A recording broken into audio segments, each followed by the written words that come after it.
Story शुरू होती है। हमें मेन कैरेक्टर को दिखाया जाता है जो कि अपनी वाइफ से बात कर रहा होता है बहुत प्यार से, and he is looking so charming.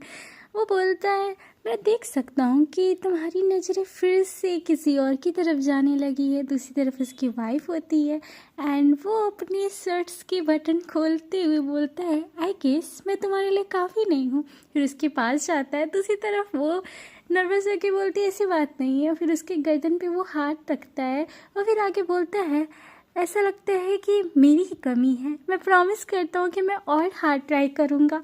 जिस पर वो लड़की बोलती, हाँ और हार्ड ट्राई करोगे। फिर उसको वो गले से लगाता है, मुस्कुराता है और फिर उसके कानों में बोलता है, हाँ जब तक तुम अपने मन से दूसरे आदमी और डिवोर्स का ख्याल ना निकाल दो, मैं तब तक करता रहूँगा। फिर सीन शिफ्ट होता है, हमें कॉफ़ी शॉप में दिखाया जाता है एंड वहीं वो सेम लड़की रहती है और वो बहुत परेशान होती है क्योंकि वो बहुत मुश्किल में पड़ी होती है क्योंकि उसको डिवोर्स चाहिए होता है। उसने रिक्वेस्ट फाइल की होती है डिवोर्स के लिए और वो बहुत परेशान होती है। उसको लगता है उसकी ज़िंदगी कितनी बेकार चल रही है। तभी वो एक दूसरा आदमी आता है, उसे मॉर्निंग करता है एंड जिस पर वो गुस्साते हुए बोलती है कि मुझे इस नाम से मत बुला। उसे वो मिसेस हैंकेल बुलाता है क्योंकि उसकी शादी हो गई है लेकिन उसे नहीं पसंद है ये शादी, तो उसे मिसेस वर्ड नहीं पसंद आता है। जिस पर दूसरा आदमी से पूछता है, हम लोग मैरिड लेडी को अगर मिसेस ना बुलाए तो क्या बुलाए। जिस पर वो बोलता है, अरे उसे ऐसे ही छोड़ दो, वो उसके हेलो करने का तरीका है। दूसरी तरफ वो बहुत परेशान होती है एंड हम देख सकते हैं उसके तरफ चारों तरफ का ऑरा कैसा हो गया होता है, डार्क। एंड फिर वो अपने मन में बोलती है, भले ही मैं इतने क्यूट लड़कों से घिरी हुई हूँ लेकिन मैं कुछ नहीं कर सकती हूँ।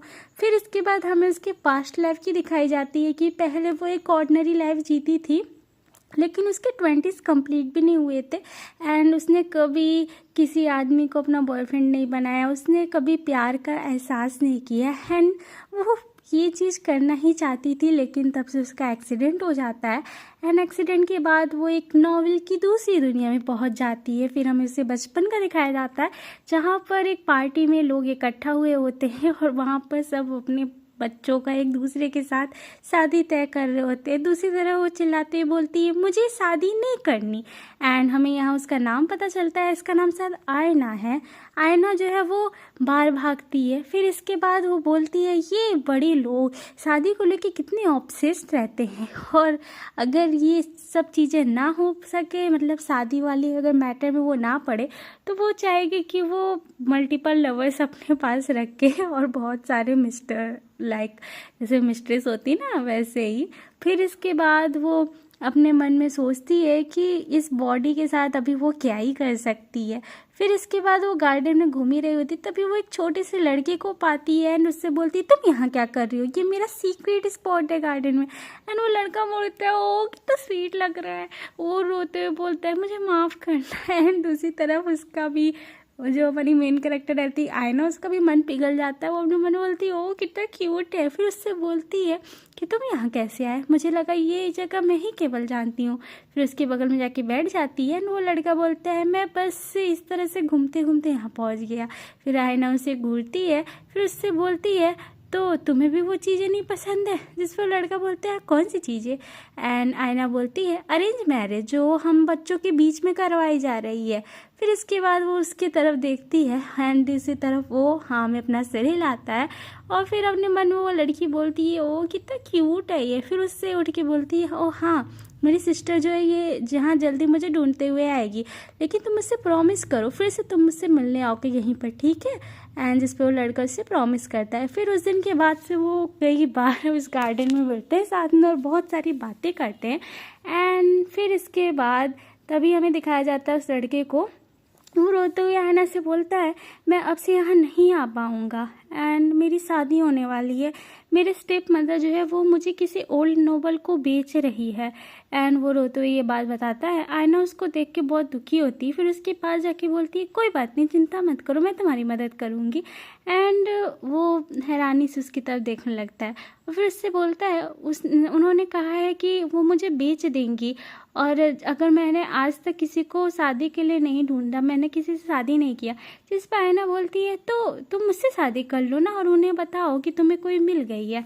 जिस पे वो लड़का बोलता है पर, एंड जिस पे आयना जो रहती है वो भाई खुशी से बोलती है मेरे फादर बहुत पावरफुल है, अगर तुम मुझसे शादी कर लेते हो तो तुम्हारी स्टेप मदर तुम्हारे लिए कुछ नहीं कर पाएगी, तुम्हारे खिलाफ कुछ नहीं कर पाएगी।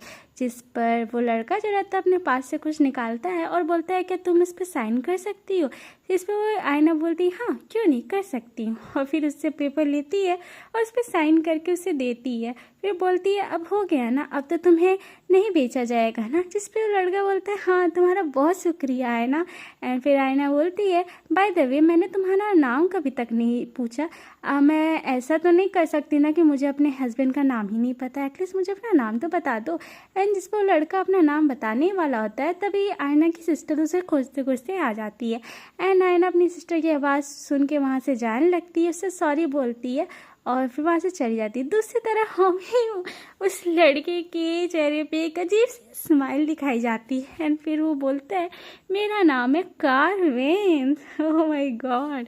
और आगे बोलते हैं डियर वाइफ। फिर सीन शिफ्ट होता है, हमें दिखाई देता है आयना जब वो बड़ी हो गई होती है एंड उसको फिर वो कॉन्ट्रैक्ट मिला होता है शादी वाला, जो कि बहुत सालों बाद उसे वापस उसके ज़िंदगी में आ गया होता है उसे हॉन्ट करने के लिए। एंड आयना की सिस्टर उससे बोलती है तुमने जो मेस क्रिएट किया है ना उसे साफ करने का वक्त आ गया है। दूसरी तरफ आयना परेशान बोलती है अरे किसने डॉक्यूमेंट साइन किया है। जिस पर उसकी बहन बोलती है तुम्ही ने तो किया है। आयना बोलती है टेनेब्रेट तो इम्पीरियल फैमिली है ना। एंड फिर वो उस डॉक्यूमेंट को मोड़ती है, फिर वो फाड़ के रख देती है। फिर बोलती है मैंने आज तक किसी लड़के का हाथ तक नहीं पकड़ा है और मेरी शादी हो गई है। फिर इसके बाद वो फाड़ के उड़ा देती है सब। और फिर इसके बाद वो बोलती है मैं इस तरह बैठना नहीं चाहती हूँ, जब तक मैं मर ना जाऊँ तब तक मैं हर जगह कई लड़कों के साथ डेट पे जाना चाहती हूँ, अब डिवोर्स ही एक अकेला ऑप्शन बचता है। जिस पर उसकी बहन बोलती है तुम गधी कहीं कि तुम और क्या करना चाहती हो। एंड जिस पर वो आयना बोलती है हम उस समय छोटे बच्चे थे तो ये डिवोर्स होना आसान है ना।